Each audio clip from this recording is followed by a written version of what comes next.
Welcome everybody to another episode of the Black Wealth Renaissance Podcast. Your boy David Bella, 1/4 of the Black Wealth Renaissance, checking in with my co-hosts. Fellas, how y'all feeling? What up? It's your boy Jalen checking in. Feeling great. Man, got some great energy going on this Saturday.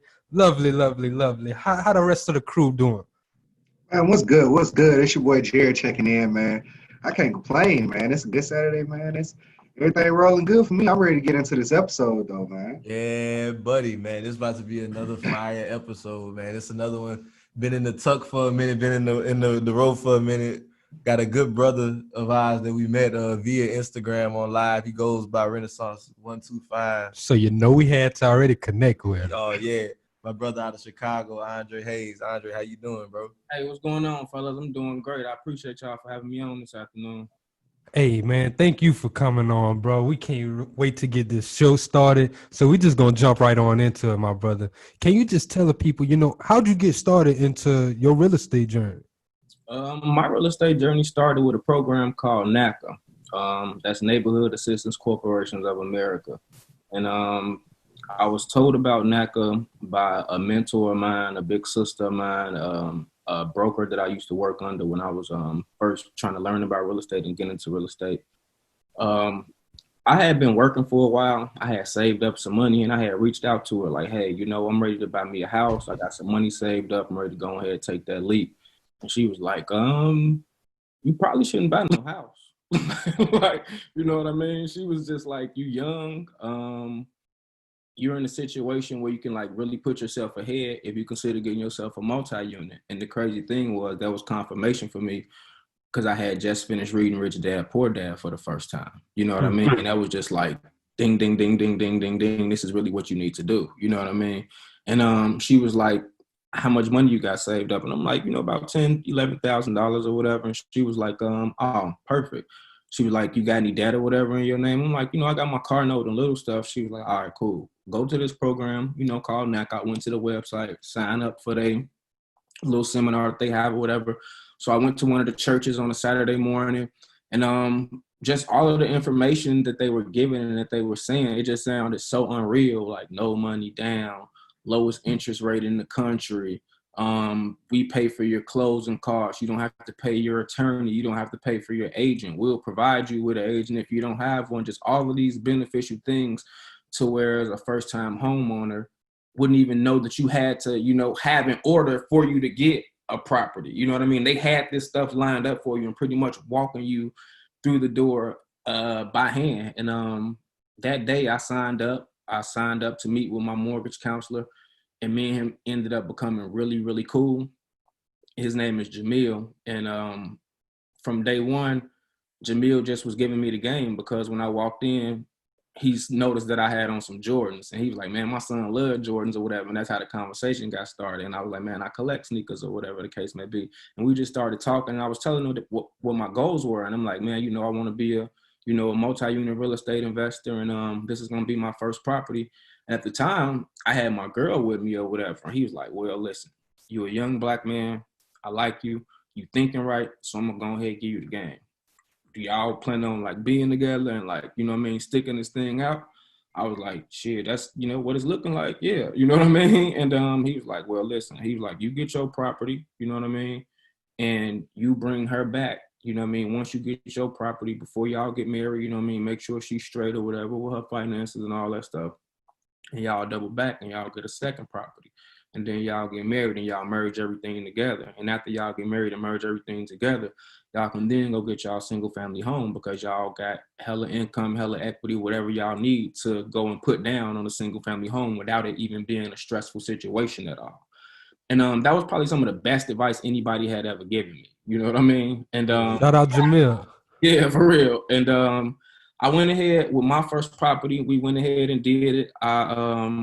I closed on a brick 4-unit in the nice Chicago suburb right outside of the city, man. Beautiful amenities, access to the city on the train, the expressway, Walmart, restaurants, churches, all in the area, good schools in the area, all of these things. And when I bought it, the building wasn't all the way fixed up yet. So I had like a lot of room to put in some sweat equity and build up a lot of equity in it.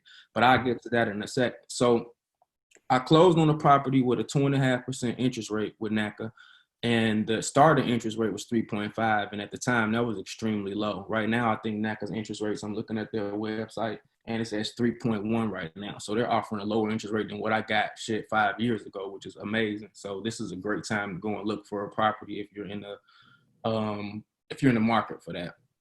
So like I said, in addition to me getting a low interest rate, I was able to buy the interest rate down because they give you the option to buy the interest rate down lower so you can get a lower mortgage payment if you want to, which is amazing. They allow you to take up to 10, I think it's 10% back from the seller. You know what I mean? So if your property $300,000, you can get up to $30,000 back from the seller, which you can help with, buying the mortgage down, closing costs, all of those different things. So these are all things that I take advantage of. I got money back from the seller. I had my own money saved up, and the building didn't require a lot of work because the apartment that I was going to move in was already fixed up and just up to date and ready to go. And the other 3 units was filled. So, and generating income already. So the day that I closed, I got the keys. I walked away from the closing table. Like I say, no money down, none of that. Everybody got their money. They was happy. I got a check for $5,000. So I walked away with all of the money that I saved, the 10, 12 grand that I told y'all I had initially, on top of what I saved while I was going through the program. And I walked away from the closing table with $5 grand. And I closed at the end of the month, which was May 29th, May 30th. I started getting rent checks the next day from all 3 units because everybody paid their rent on time. Imagine the feeling of that. Hold up. That's hard. I see why you say this shit don't sound That shit real, sound bro. unreal, bro. Like, you see what I'm saying? Like, do you see what I'm saying? Like, it doesn't sound real to people when I tell them because they like, how you do it? And I'm like, it's not just like you just can't walk up dead ass broke. Of course, you got to have your shit together. You know what I mean? You got to have your credit. You got to be able to afford a home. Of course, you got to be able to afford a home and be able to go through the process of home buying because they're going to put you through the same process that any other bank or whoever, lender or whoever would. But it's just they're way more nicer and helpful than other people gonna shut the door in your face. NACA be like, nah, go do this, and this, and then come back. Like, you know what I mean? Mm-hmm. So when I first went in, I wasn't all the way ready. I had a couple of bills, Sprint bills or something like that, negative Sprint bill. Like I said, I had to pay my car note off and some little things. So I encourage people, if they do go to the NACA program, they do go through the NACA program, go in ready to rock and roll. That'll help expedite your process. You know what I mean? A lot of people, you hear them complain about NACA, like, oh man, they just drag you along, it take too long, they do this, and this, and this. But that's because most times when people go in, they're not ready. They just hear this, oh, no money down, you can get a multi-unit property through NACA, you can do all, they just hear the benefits of it, but they don't really look and consider like, okay, what do I need to do on my end so that I can take full advantage of every last one of these benefits? You know what I mean? And that's a major issue that I see with a lot of people. And also, I would encourage a lot of people to not try and do a rehab loan with NACA. You know what I'm saying? Because it's not going to be a super duper easy process. And I know because on my second property, I tried to do a rehab loan with NACA and it just was a headache. It kept going like bad. The appraisals wasn't coming back the right way. It was just a big headache. So a 203K loan, I wouldn't suggest trying to do it with NACA. I would suggest what you do with NACA is go and try and find you something that's already occupied, generating income, move in and fix it up as you go, which is what I would suggest with anything because you're already walking into income and you have the option to build up equity on your own at your own pace as you're comfortable doing. And as far as the second property, now this was the lit because so mind you, remember all of that money that I told y'all that I walked away from the closing table with, right? Mm-hmm. I had been, like I say, studying, real estate, the stock market, all of these different things before I even bought my first property. So I was sitting on all of this cash, just liquid as hell, on top of me generating monthly income from the property. Like, I'm gonna go put this shit in the stock market. Like, you know what I'm saying? Like, ding, ding, ding, ding, ding. Because I'm like, what am I going to do with all of this money? I'm not like, just leave it in the bank. I'm definitely not going to put it in the bank. Right. I'm going to put this in the stock market. So I jumped immediately right into the stock market. S&P 500, sector ETFs, energy ETFs, healthcare ETFs, technology ETFs, Apple stock, dividend paying funds, just like, you know what I mean? Just really diversifying where I was putting my money and shit at, because I had been reading Kiplinger's magazine and Warren Buffett books and just all of these different things that told me what to do when you do decide to get in the stock market. And at the time that I got in the stock market, 2015, stock market was bussing.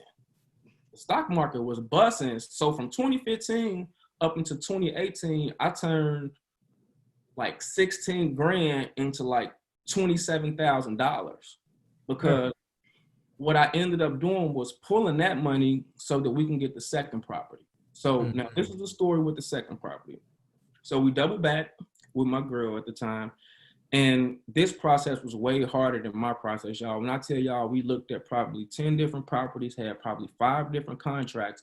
We almost lost $10,000 in earnest money. Like, it was just like we got tested, we got tried, like we got drugged through the mud with this second property though. But at the end of the story, y'all gonna understand why I was worth it.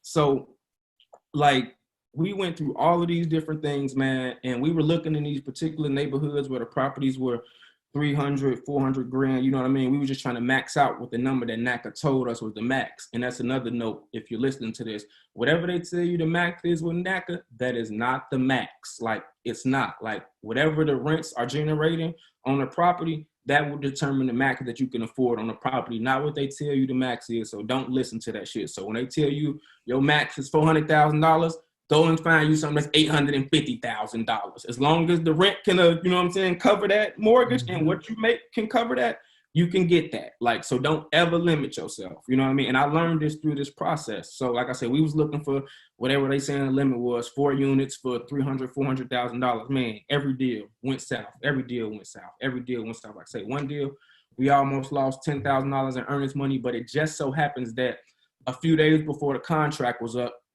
and we almost lost it because we couldn't get the appraisal to go through. The shit just wouldn't appraise out. Like, no matter what we did, no matter how we worked the numbers, it just would not appraise out. And they was holding on to our earnest money. And we was just sick. So maybe like a week, a few days before the contract was up, bro, like, and I hate to say this, but it had to be God. Somebody broke into the property, bro, and stole all of the pipes and shit out of the property, and that made the contract null and void because the property was damaged. So we got all our bread back, and we was able to start looking again. So So at this point, we go back into the mortgage office, and it's this girl up in there, and I hear her talking to my mortgage counselor about how she looking for a property that's $650,000. When I heard that the limit was only $434,000, I'm like, shit. You know what I'm saying? And I go in after her, and I'm like, Jamil, what's up? And he's like, what's up? I'm like, what's she talking about? She can find a property for $650,000. He like, yeah, she got one under contract. I'm like, so why this whole time I've been thinking that you could only get one for $450,000? He was like, man, I don't know. I'm sorry. All that shit. I should have told you. I'm like, well, listen, it's up from here. Like, I'm finna start looking in Logan Square, Wicker Park, Bucktown. These are like the high-end areas where like the young rich people is living at in Chicago right now. You know what I'm saying? I'm like, well, I'm finna start going up north. And he was like, all right, if you find something, let me know. And from there, man, the journey went on for $1 million multi-units, man. And the first one we looked at, it was cool. We put an offer in on it. We got beat out. The second one, this is the craziest shit in the world. We put an offer on it. The people told us no, walked away from us. We went and looked at 2 or 3 properties. Then we looked at the one that we live in now that we found, the second one. We got a contract on this property, right? And then the people from the property who told us no to our offer, they called us back and said, you know what, we want to take y'all offer. So now we had to decide, like, oh man, which one we want. So the difference in properties were that one was a 3-unit. It was generating beautiful amounts of rent. The price on it was kind of high, but they was going to give us a decent amount of money back. And the one that we're in now that we ended up getting, it was a 4-unit. It was a 3-unit building in the front and a big, beautiful coach house in the back, like big, beautiful coach house where you can like see the city skyline, all of these things. And the house is like decked the fuck out. It's amazing. So this is considered a 4-unit. So this is a building in the front and a house in the back on the same lot. So I'm just like, shit, make it make sense. Like, let's go for the one that got the house on the lot. Like that just makes sense to me. So that's the one we ended up going after. That's the one we ended up getting. And with this deal, we had to come off a whole lot of cash. We had to get the seller to work with us, and everything played out. So the seller had to give us a big chunk of cash, which we used to buy the interest rate down to 0.8%, which is what made the mortgage affordable. Again, yeah, y'all heard that right. 0.8% interest rate, boy, on $1 million. You hear me? Let them know. I'm out here doing that shit. That's a 0.8% interest rate on $1 million property. You heard? Yeah. Like, God, NACA did that. So anybody telling you anything bad about NACA, tell them get the fuck on. NACA did that for us. Let them know. As long as the cash flow justified, As long as it's justified, you legit. So dude gave us the money back, and we needed to come up with 70 grand on our own. So I had some bread. She had saved up her 20 grand that she needed to save up. And then I'm like, man, where am I gonna get the rest of the money from? Oh yeah, you got $25,000 in the stock market that you done profited, shit, 13 grand from. Go ahead, pull that. And I pull all of that out. No fees, no penalties. When you got a cold ass accountant, they write that shit up like bing, bing, bing, bing, bing, bing. Get up out of there. Like, you know what I'm saying? Like, I ain't had no fees, no penalties on me pulling anything out of my, you know what I mean, stocks, Roth IRA, none of that. So, man, we cashed out on that deal, bro. And we made 2 deals, $1.4 million worth of assets with $70,000 of our own money.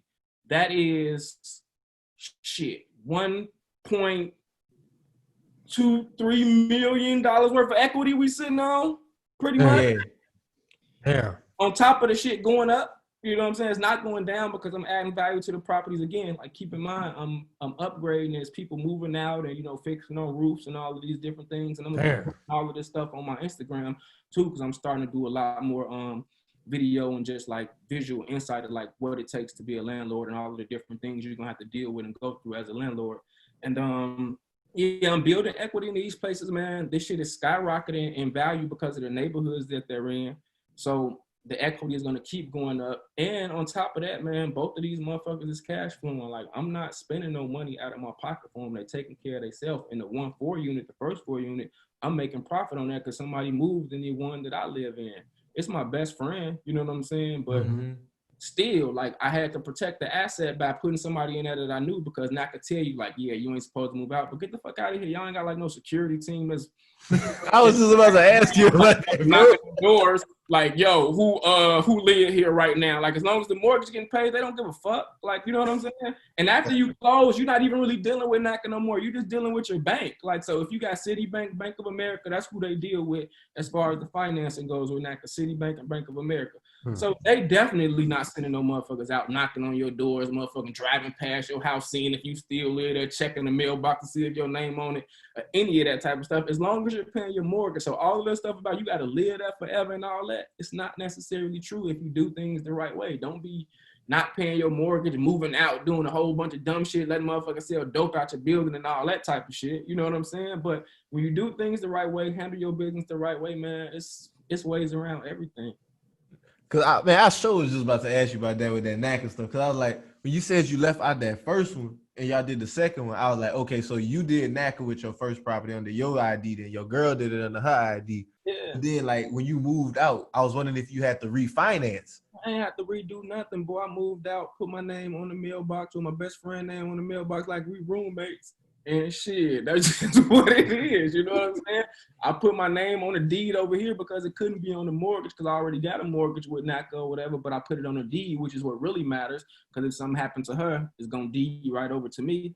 And, you know, we slid everything under the business Renaissance Capital Holdings and shit. It's up from there, bro. Like, we pretty much at this point starting to look for a single family home where we can move out of these and just generate cash flow. And like I say, it's crazy the way real estate done freed me up, y'all. Like, cause I was working shit like 50-hour weeks and shit like that just to, you know what I mean, save up the money and all of that stuff. What you was doing before that anyway, my brother? Man, bro, that shit was trash, bro. Telemarketing, sitting in the cubicle calling motherfuckers, trying to get them to go to AIU and Colorado Tech and shit like that. Like, Like, So, you know, so after that, you just started like reading them books and just I was educating reading them in yourself. the cubicles. I was in the cubicles reading these. So I used to rap initially, and I got to a certain age. I'm like, man, this shit ain't doing nothing for me. This shit look cool, you know. You shooting videos and stuff like that, but this shit ain't paying no dividends. Like, and I had to just like step away from that shit and really like go on a individual journey for myself and like figure out like what it was that God really wanted me to do in my life. You know what I'm saying? Like, okay, God, what's my calling out here for real? Because out here I'm really just like purposeless. I want to rap and do all of this stuff and get money for all the wrong reasons right now. You know what I'm saying? And once I stopped rapping, I started picking up books again because I always been smart. When I was in school, when I was in college, I was on the dean's list. You know what I'm saying? And it's just like I just had to really tap back into my intelligence and who I really was. And I had to look up like, okay, you can step away from music because you see this isn't working and this isn't for you. But you don't have to give up on your goal of being wealthy though. You know what I'm saying? So I started to look up like, man, how are people out here getting wealthy outside of sports and entertainment? Because we as Black people only feel like sports and entertainment will get us to where we want to go. But that's not necessarily true. If we start young and we, you know what I mean, start instilling these financial principles and all of these different things at, you know, 10, 12, 13 years old, as opposed to us getting them when we 27, 28, 29, man, we can be up already, but it just got to start in the right space and in the right place. You know what I mean? And I feel like our generation is really like taking a step forward and like being that group of people that's going to be like, nah, we ain't going to be walking around pulling fucked up. You know what I mean? And I talk to my kids about finance and all of these things all the time because I feel like it's extremely important to, you know, on top of school and all of that, which is cool. Like, man, let your kids know about credit. Let your kids know about taxes. Let your kids know about the benefits of starting their own business, even if they do want to work. Just let them know, man, have something for yourself on the side. So just in case, and use this pandemic as an example. Like you see what's happening, all of these people out of work, freaking out, panicking. If you got your own thing, that ain't even nothing you necessarily got to worry about. You know what I mean? And Exactly. you can use examples like that and help your kids understand what's going on right now. And that, I think that's really what the Renaissance is all about, honestly. Like making sure that this education, because I think that's the thing that's really sparking everything. We getting the education, the understanding, like That information, like man. bro, this is not the wave. Like Yeah, like this we've been business doing owner this and for- investor shit, this is where it's at. Yeah, we've been like he said, we've been trying to rap, we've been playing sports, we've been fighting, we've been doing all of this for so long. But we still coming out on the short end of the stick. Yeah. Even when you doing that, athletes going broke, entertainers going broke because they ain't paying their taxes, like all of this wild ass shit. Like, man, You want me to tell you the craziest part? They still employees. Yep, they getting tax. They taking 50% of their profits. man, that's crazy, ain't it? That's crazy, bro. Like, and When you own the business, how much they taking, my brother? bro, I got 3 companies. Everything I do is a write off. Like, and it's just like I can't remember when the last time I had to pay a tax or on anything outside of stuff I bought at the grocery store. You know what I'm saying? Like my clothes, my shoes, like all of that stuff, bro. Like, so I have a TV show and I run my TV show through my media company. You know what I mean? So, man, clothes, shoes, anything that's just, it's all in the budget. It's a write-off, bro. Like everything. Like so for me, bro, like I'm such a hustler out here. I even go do a couple of Instacart orders every week so I can use like my car. Like I got a high-ass car note, so I got a Jag, right? So I'll go do a couple of Instacart orders every week just so I can put my car note, my gas mileage, all of that shit as a write-off in my businesses and shit. Like, you know what I mean? Because Instacart give you a 1099. So like all of the, I haven't paid taxes or anything. Like, so I'm saying, like, it's so much like free, just every money free, just everything out here, bro, that people don't even know about, man. Like, so how often you putting your car on like the Instacart? Cause that's a cool flex. I do Instacart probably, man, 2 or 3 days out the week, and I do like 2 orders at a time. I do it, so I make sure I get paid like maybe $200 a week. You know what I mean? Something like that. To whereas it shows as income and they gonna send me a 1099 for it, and my accountant gonna do what she gonna do as far as the car mileage, the gas, any repairs that I get on my car. Like, it's just crazy that, like, bro, like I'm from the south side of Chicago, the projects, you know what I'm saying? Like I grew up poor as shit, you know what I'm saying? I was raised in Maywood, which was another, you know what I mean, poor town in the suburbs, in Broadview. And Like, I ain't had shit. Ain't nobody teach me financial literacy or any of that, man. So for me to be living my life like how I'm living it now, sometimes I wake up in like total fucking amazement. Like, I can't believe this shit, yo. Like, Hey man, it's a blessing And though.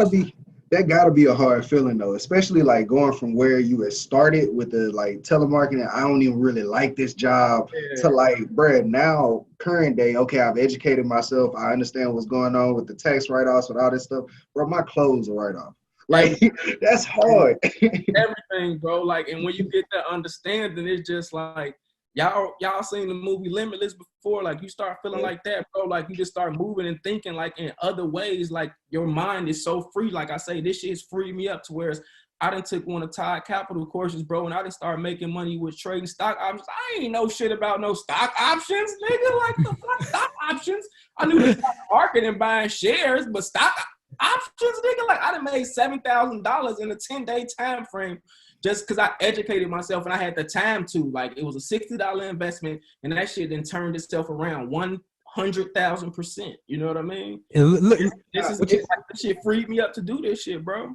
It's interesting that you mention that too, though, because like that's one of the main things that people like consistently, and they'll probably hear this episode and say like, "Well, I don't have the time to be able to read all the books and do the stuff that he did." But it's like you start somewhere, and then my brother's at work.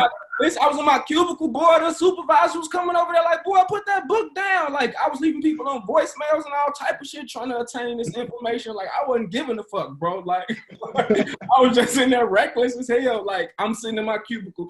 A person to be on the phone like, hello. Y'all just call me. I'll be sitting there reading motherfucking the 7 Habits of Highly Effective People and shit. Like, the supervisor come over and tap me on my shoulder like, you don't hear them on the phone? I'm like, oh, my bad. Let me put this book down. Like, and I got co-workers and people who can vouch for that. People who like, man, I remember when Drew was reading them books, and now bro out here like buying up real estate in the highest end areas in the city and just like things that you wouldn't even think of when he was working in this damn hellhole. You know what I'm saying? Hey man, because you took the time to educate yourself. Yeah, and when I did it, like, man, I went in like stupid hard. Like, I would buy like go on Amazon and buy like 6 or 7 books at a time, like to make sure that I just like would never like run out of stuff to keep informing myself. And then probably after about 1.5 years, 2 years of like just information and education, it was like, all right, nigga, all this shit starting to repeat itself. It's starting to be redundant. Now it's time to go out and take action. You know everything you need to do. This is the part that really like makes or breaks people. You got the information. Are you gonna leap? Or are you gonna stand here and be talking about what you know? You know what I'm saying? Real shit. So it's like it was time for me to leap. So man, like I said, I called my sister. She put me in line. Like I just followed the steps that I was given. You know what I'm saying? When you got mentors, you got good people in your life, and people giving you good information, take that shit. Everything, and I say this all the time. I be putting this on y'all lives and everything. Everything is not a fucking scam. Like, you know what I'm saying? Like, tell them, man. Everything is not a fucking scam, man. Yeah, some things do sound too good to be true. But at the end of the day, man, if there's no real risk involved in that shit, the least you can do is go seek out the information and find out if it's legit. You know what I mean? And like that's the biggest thing I think that our people don't understand. Bro, if you hear about it, go look it up. Go Google it. Like, you can tell if somebody is lying to you or not. Like, bro, last night on the live, he said it. He was like, I'm going to believe you until I go look it up for myself, because you seem to be an expert in what you're talking about. Until I go look it up and go find this information, just go find your credible source. Find your credible source. Don't find no bullshit ass site that look like it's all fucked up. Like, actually go find you some Investopedia, something, Yahoo Finance. Like, BlackWealthRenaissance.com. Different things are things that I use, bro. Like I said, I started small with simple stuff like Investopedia, Kiplinger's magazine. So I was reading about terms that I didn't even understand, yields and, you know what I mean, stocks and bonds, and I'm like, what the fuck is this shit? ETF and what the fuck is a fiduciary and, like, you know what I'm saying, all these different things. I didn't understand. I would go and Google it, and Google would break that shit down and give me, oh, well, a fiduciary is somebody who just got your financial best interest in mind. Oh, that's it? Why the fuck is it this fancy ass word then? Like, just simple shit like that, bro. And when I started going to seek this information and finding this stuff, like, yo, I can really do this shit because it's not hard. It's just about putting in the time to learn this shit. Just like with anything else, just like and I've said this before, man, you can't skip out on putting in your 10,000 hours, bro. Like, you gotta put the fucking work in. And thinking that some shit gonna be simple because you seeing somebody else's result is a fucking complete formula for failure. A lot of people see somebody else's result and be like, yeah, I want that. And that's what I want right now. But you don't see the fucking work that they put in, the things they had to go through, all of the dedication that was involved in getting this result that you're seeing. You know what I mean? This is just their celebration time right now. You know what I mean? They celebrating their hard work, and you seeing that, and you getting turned up off that, which you should, but don't try to skip the part where you got to go and do the hard work too. You know what I'm saying? Mm-hmm. And So, man, that just because no, I like that conversation because people really, really hate it, bro. Like I just got a new term though, bro. What you say? Instead of bandwagon fans, bandwagon business people, son. No, they just they come off of the energy, bro. Because you'll see a lot of teams, they win a championship. Now all of a sudden you a fan of this team, right? But you also see this person getting this money with this certain type of hustle, with this certain type of thing. Now you want to go, oh, I do this, I do that. Since when? Yeah. You was just doing this last week. Yeah, and it's like, and even with that, like, if you're gonna do that, do it the right way. So for me, like I was just telling y'all, like I took the options class that Todd threw out there, right? But it took a long time for me to take it. I had to do a lot of research. I had to see a lot of people winning with that shit. On top of, I had to create systems first, like my real estate system going, my system with my bullies is going, my system with my media company is going. Now all of these systems are in place and they can run without me necessarily having to be there. Now I can move on and put my time into something else, which is a new system for me. Now I done created a system with the options. Now the options is done. Now I can move on to something else. Like, so don't be trying to juggle 20 different things and you don't even understand one thing all the way. So create systems, make sure they work, then move the fuck on to something else. So there's nothing wrong with seeing somebody win and being like, yo, I think I could do that too. I want to do that too. But make sure that whatever you're already working on is done first. Like, you're going to have 50 incomplete projects juggling all of this different stuff, and none of it is going to end up being done because you done spread yourself way too thin. For sure. Thanks. Andre, bro, I got a question for you because, like, we talk about systems a lot on this show. We talk about creating systems for new entrepreneurs. Could you offer some of our listeners some tips to how you can, like, get started creating a system? Eliminate a lot of the bullshit first. Like, you got to figure out, like, okay, what's hindering me right now? Like, am I watching too much TV?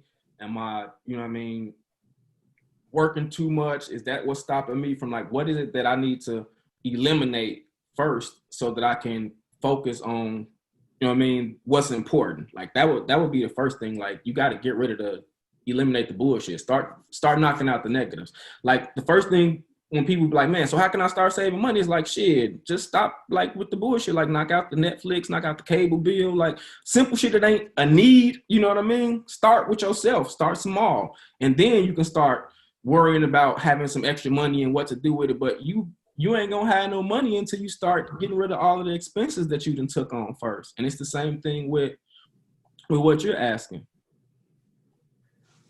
And I definitely agree with, like, just cutting out that bullshit. Like, we even talk about that, like, on one of our previous podcasts with, like, even as far as your timeline, like, the shit that you just following, bro. Like, you got to cut all of that out the way so you can really just get yourself into a place where you can absorb the good shit. It's crazy that you just said that because about a month ago, I was wondering why I wasn't seeing the stuff on my timeline that I really wanted to see, like stuff from you guys and information like that. And then I went and looked, and I was following 3,000 people. Like, you know what I'm saying? Like, with the way the algorithm works and the way that, you know what I'm saying, Instagram show stuff, first off, you're not even going to see anything from half of those folks. Mm-hmm. You know what I'm saying? And second, who are y'all? Like, you know what I'm saying? Like, why am I even following you? There's nothing on your page that adds value to me. I'm not interested in you kissing your girlfriend on the beach. Like, you know what I'm saying? None of this type of shit, man. I just got on Instagram and just got into the mode of just following motherfuckers who follow me, and just like, I see a fly picture inside the explore page or something, and I go hit follow because it got some nice colors and just like silly shit. And then after a while, once I started understanding, like, okay, this is going to be a platform for me to use for business and different things like that, I had to really like start scaling down. At this point, I think I got under 600 people that I'm following, you know what I mean? And most of the people that I'm following, either I know personally, you know what I'm saying, had some type of encounter with, like whether it was high school or something like that, or it's just like people that I'm looking for, like to add value to me, like pages like y'all, Todd, Chris Johnson, stuff like that, man. Hey, most def, bro. I've been in the same mode too. I've been trying to delete a lot of damn people, bro. Yeah, it used to be a lot of ass on my timeline, man. It's Hey, just man. like, you know what I'm saying? Like, why? That one right there. Hey, That's man. It'll get you, bro. It'll get you. Yeah. That Explore page, man. Like, man, like, bro, you done seen it's just 20 chicks and 20 different bathing suits you didn't just scroll past. Like, ain't just like, come on, man, just go ahead. Too much, bro. Don't follow all of them, bro. They ain't thinking about your ass. But you know something, I don't think people really like ever look and assess how much how many man hours they really waste looking at that type of stuff, or like how much time you'll really spend. Like, people will get mad when you say like Netflix and stuff like that, but it's like, bro, really sit down and think about the last series that you watched and look at how many hours of that is, and like put that compared to how many hours you spent working on whatever you were supposed to be trying to get done, or trying to get out of your situation because you hate your job so much or whatever. Like, really got to start to assess, like, damn, where am I putting my time? I don't have no time. Where am I putting it? Yeah, and that's the first subject that I speak about on my show on YouTube called The Renaissance Report, and it was self-evaluation, bro. And the number one thing is you have to look and see and understand that you're responsible for whatever situation you're in right now. Whatever you did in the past, that's the shit that got you right here now. You know what I'm saying? Mm-hmm. So you got to be able to look at that, assess that, and if you want something to change, those are the things that you got to change. Otherwise, you're going to keep on repeating the same cycle of bullshit over and over and over again. And I don't think people necessarily understand that concept of self-evaluation. It's just like having a real-ass conversation with yourself. Like, yo, I'm not in the space where I want to be. I'm not doing what I want to be in my life. I'm not happy. I don't give a fuck how much I'm smiling on Instagram, how many drinks I post me drinking, how many flat cars I post me around, just any of that shit. I'm not even happy on the inside for real. Like, these are real talks that people have to have with themselves, and real sit downs that people have to have with themselves, with their friends, their loved ones. And after you have these conversations with your inner circle and yourself, whoever ain't with that shit, you know what time it is. It's like, all right, yo, I got to get the fuck on from around you. You're a part of the problem. You're a part of the problem. I already know I'm a part of the problem, but now it's time for me to address everything that's outside of me. You know what I'm saying? After I done addressed me. And once you start seeing like who with you and who not, you go and start surrounding yourself with better individuals and people who you want to be like, man, and like-minded people. And that's such a key and such a gem when it comes to leveling up at a faster pace, man. Like, you got to go find people who are doing it into what it is that you want to do. Outside of that, you're just going to be surrounded by the same, you know what I mean, broke-minded individuals. And doing the same broke shit. Yeah, doing the same broke ass shit. And every time you come up with a dope-ass bright idea, they're going to shoot that shit down because that's just not how they think. They're not in that space. Hey, man, you preaching to God. And as people, though, the thing is, we think so much with how we feel in our heart. Like, that's my cousin, that's my friend, I grew up with them. Nigga, like, you got to outgrow people sometimes. Like, be logical. Like, so you rather have this great relationship with your friend who's stagnant and want to stay in the same place than go and live your best life and get wealthy and have something for your kids and your grandkids and all of these different things. This is what you're choosing right now. Mm-hmm. You're gonna limit yourself that way, and then you shouldn't choose to be stagnant for anybody because your growth can inspire them to grow. Mm-hmm. Yeah, man, that's my main thing. All right, cool. So I'll see you later then. Hopefully, you know what I mean, you'll catch up at some point. But I just gotta go ahead and start running this race that I'm on. You know what I'm saying? I gotta get on this marathon. You know what I'm saying? Because we just sitting right here watching everybody else win. And we on the sideline looking goofy as hell, commentating. You know what I'm saying? Like, no, I'm gonna get in the motherfucking game. Like, I can't be out here like just bullshitting, steady running my mouth, talking, acting like I'm on something when I'm not. And that's a lot of people's problem. Like, a lot of people have the perception that they're doing something that they're actually not. Like, you know what I'm saying? That you got a nice car, but you got a high-ass interest rate on your car. You got a nice home, but you could barely afford the mortgage. Just like all of these different things, it's just like smoke and mirrors, man. And it's just like, man, we got to start really putting ourselves in position to whereas we are real bosses. Like, yeah, I'm paying myself, and the money that I'm paying myself, I'm paying my mortgage, and the money that I'm paying myself is coming from a business that I own. You know what I'm saying? Or an asset that I own. Like, this is the way we got to start thinking, as opposed to, yeah, I got a good job and this is what's taking care of everything. Man, fuck that. Because at the end of the day, if that company shut down or if that bitch catch fire, you're gonna be the first person they let go of. You know what I mean? You're gonna be in furlough. Like, quick. And people just got to understand how ownership works and the benefits of ownership, and just like, once you start to think like that, it's just no turning back, because it's like good drugs, man. Growth is like good drugs. It's just like, it's an addictive feeling. You're gonna keep on wanting some more, you know? I love that. Like, for real. I think we actually put that on the page recently, like with that dude taking that shot. It was like a shot. It's like, I want some more of that. Yeah. But like real shit though, like once you start to taste it, it get addicting. Like even with like the smallest wins, I know whenever we started with Prosper, like you see your account grow like by $1 in a week. I'll be like, hey, my nigga, I done some shit. Real And talk. you didn't have to be there to do it. You go, okay, and you start trying to figure out, like, okay, so my shit just grew $1 in a week. How can I get my shit to grow 10 in a week? Because that 10, this is working at $1.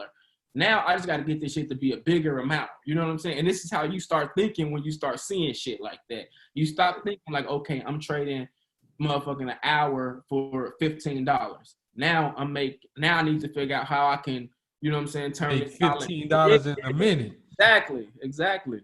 Let your money work for you instead of working for your money. Yeah, man. And when I started figuring that type of shit out, man, life became like extremely breezy for me, man. Like, it was no more stress when it comes to bills. You know, of course, you're gonna have different personal shit going on, but like not no big issues like I say, bills, motherfucking, you can't pay for this, you can't go on a vacation, you just mad because you in the house all summer, you can't send your kids to camp. Like, these are a lot of things that I dealt with as a kid. Like, you know what I'm saying? Like, we couldn't afford a lot of shit. You know what I mean? And that type of shit is what like really drove me to want to be like successful and be like, yo, my kid is not gonna deal with this type of shit. You know what I'm saying? Like, that shit just a drag. Like being in the house all summer watching fucking Jenny Jones. Like, you know what I'm saying? That's crazy though. A lot of people say that, you know, money don't solve a lot of problems, but it gives you opportunities for a lot of shit. Man, listen, Kanye said it best, man. Having money's not everything, but not having it is. Like, you know what I'm saying? Like, Facts. it's easy to say that shit, man. It's easy to say that shit when you got some money. Having money ain't everything. Shit, ask a motherfucker who ain't got none. You know what I'm saying? ask a motherfucker who ain't got none. I bet they be like, man, that should have changed my life right now. You know what I'm saying? And that's just real shit. And that's just honesty, man. It sound good in retrospect, but in real life, that's not a true statement. Like, period. And people swear, like, I'll talk with folks and they'll say like all the time, you know, that they don't care about money. Money ain't that big of a focus to them. And it's like, I mean, I understand that, but at the same time, do you understand the other stuff that comes with money? Like okay, your schools is going to be dictated by money. What car you can drive going to be dictated by money. Like, how much time you got to spend with your significant other going to be dictated by money. Like, all of these different things are going to be related and tied to money. So do you care about money? Yeah, if you care about all that other stuff. Yeah, facts. Like, if you just out here, like, you know, living like I say, on some hippie shit, you probably don't care about money. You might just want to smoke you a joint and sit up under a tree and catch a breeze. Cool. Me personally, like, no, I want to travel. You know what I'm saying? I want to buy nice things. I want to live in nice places. You know what I'm saying? Like, I just want a lifestyle that I feel like I'm worthy of, you know what I mean? And in order to get that lifestyle, I'm gonna do what the fuck I gotta do to get it. And all that take money. Like, yeah, man. Like, also, you gonna grind to get that shit. And at the end of the day, you know, money is what make that shit go. Yep, for sure. Like you said, everybody gotta get that 10,000 hours in, man. And But you got to. Don't be trying to get no shortcuts, skipping over shit, any of that, because at the end of the day, you're gonna end up losing, man. Like, the best teacher is experience. Like, so go and put in your work, do your due diligence, and learn from your mistakes. Just like that quote, you can't Google experience. Nah, you can't. It's so true, man. So true. for sure. Well, Andre, bro, we're gonna pivot to the last segment of the show. We're gonna do what's on your timeline. So, my brother, I want to ask you, what's something that you saw on social media that you just want to talk about, man? I was just on my timeline earlier, and I saw something about the Trump rally. So a few of the people that's supposed to be working at the Trump rally, they got tested for COVID-19. Like the people that's supposed to be working there, like ushers and stuff like that. So a couple of them got tested for COVID-19, and I think that's hilarious because he's been screaming and hollering how, nobody around him, nobody on his team, any of that, you know what I mean? Just like pretty much COVID-19 is just not associated with him, and anybody who just gonna vote for him is immune to COVID-19 pretty much. And I thought that was pretty funny, man. The times that we're in right now, you got to find some type of humor in them. I don't feel like we should be taking this shit too serious. You know what I'm saying? Like, of course we should take our lives serious. Of course we should take certain things serious, but I feel like we should be able to find the humor in a lot of stuff with what's going on right now, especially if you're a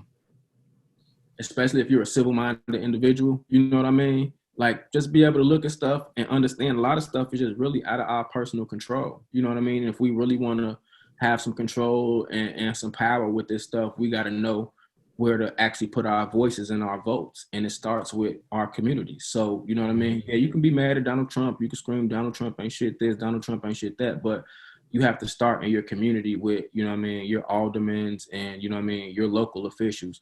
And that's where your vote counts. And that's where your voice is going to be heard the most. And that goes up, you know what I mean? And once those guys get put into certain positions in certain offices, they'll grow, you know what I mean, and keep growing it was almost like the Barack Obama effect, you know what I mean? But we just got to, you know what I mean, put our voices and our votes behind the right individuals and people and stop just going to vote for the president and just stop saying we're not going to vote at all, you know? Yeah. Definitely got to start making them votes count.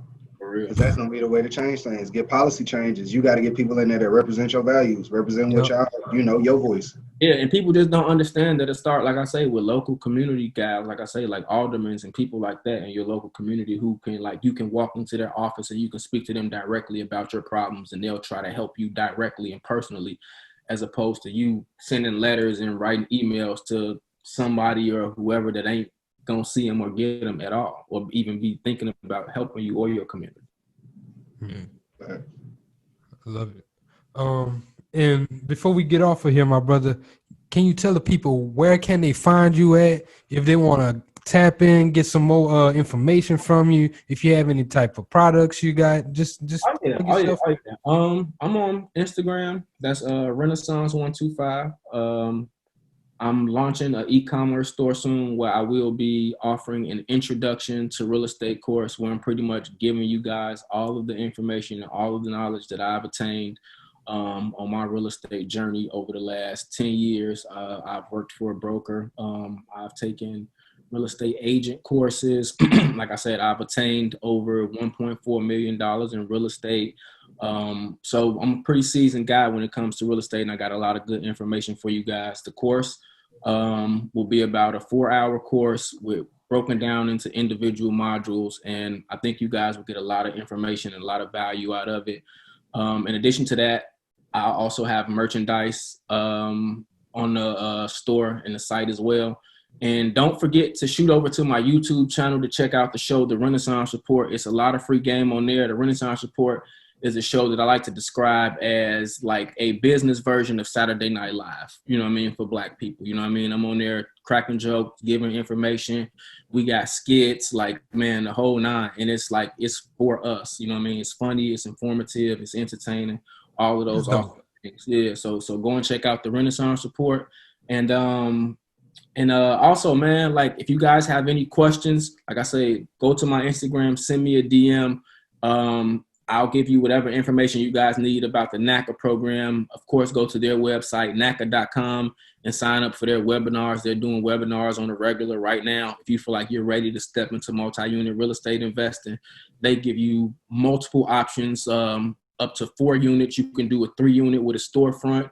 You can do a condo. You can do a single family home. Like I say, they give you multiple options to take advantage of, no money down, low interest rate, all of the benefits that you can take advantage of when it comes to first time home buying and real estate. And that's NACA.com. And like I said, reach out to me at Renaissance125 in my DMs on Instagram. Hey, well, I appreciate you, my brother. You came on This here. was a great episode. Hey, I appreciate y'all, man. Y'all doing some awesome shit out here. I'm glad that I came across y'all page.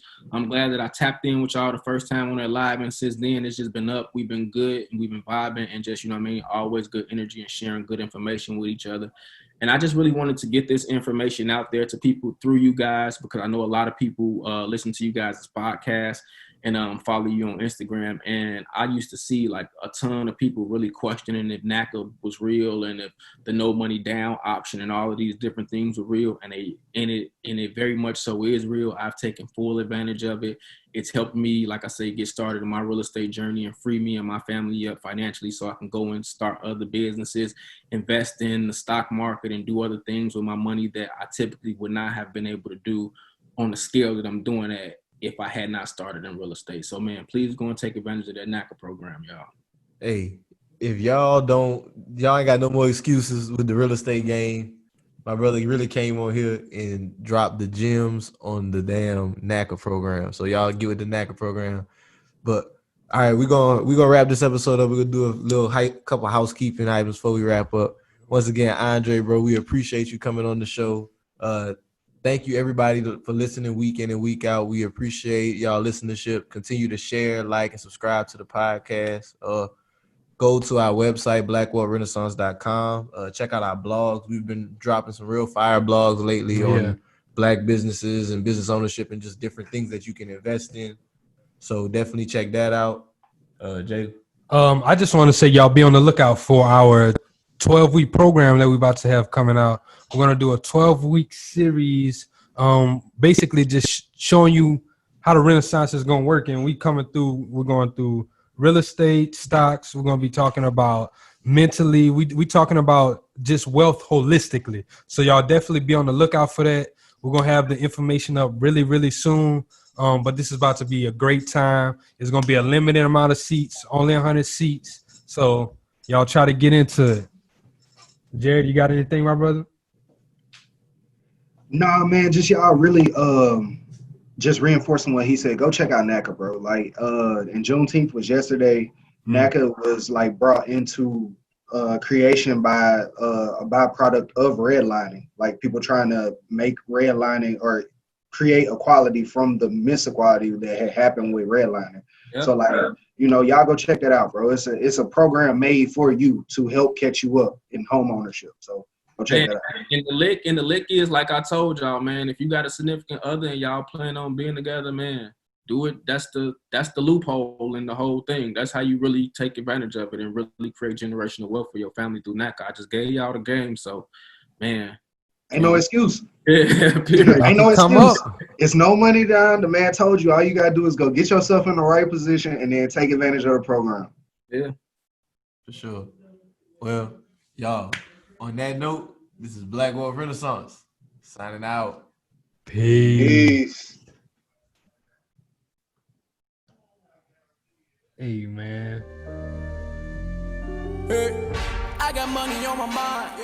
I'm just trying to get some dough. I ain't picking up my line.